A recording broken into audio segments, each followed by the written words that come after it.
Rajkot Jamnagar road પર આવેલા સાંઢિયા પુલના વિવાદ વચ્ચે સ્ટેન્ડિંગ કમિટીના ચેરમેન પરેશ પીપળિયાએ જણાવ્યું છે કે આગામી 8 દિવસમાં પુલનું ઉદ્ઘાટન કરી તેને જાહેર જનતા માટે ખુલ્લો મૂકવામાં આવશે। તેમના જણાવ્યા મુજબ પુલમાં રહેલી તમામ ક્ષતિઓ દૂર કરવામાં આવી છે અને મુખ્યમંત્રી અથવા નાયબ મુખ્યમંત્રીના હસ્તે લોકાર્પણ કરવામાં આવશે। ચેરમેને વધુમાં જણાવ્યું કે લોકોને પડી રહેલી હાલાકી દૂર કરવી તંત્રની પ્રાથમિકતા છે અને હવે પુલના ઉદ્ઘાટનમાં વધુ વિલંબ નહીં થાય। સાથે જ જરૂરી જણાવશે તો નબળી કામગીરી બદલ સંબંધિત એજન્સીને બ્લેકલિસ્ટ કરવા અને પેમેન્ટ અટકાવવા જેવી કાર્યવાહી પણ કરવામાં આવશે। સાંઢિયા પુલમાં અધિકારીઓ સાથે ચર્ચા કરી છે।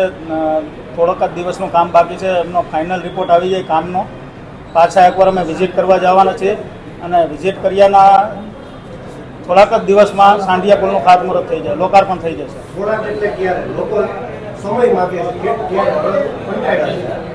બંને એટલા ઝડપથી લગભગ 2 કે 3 દિવસમાં કામ પૂર્ણ થઈ જશે।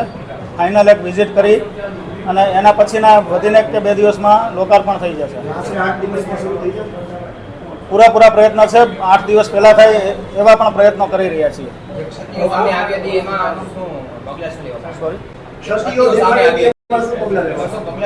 એમાં પાણીનો નિકાલ યોગ્ય રીતે નહોતો કર્યો। જે દિવાલ હતી એનું ફિનિશિંગ લેવલ નબળું હતું। એ બધું સંપૂર્ણપણે અત્યારે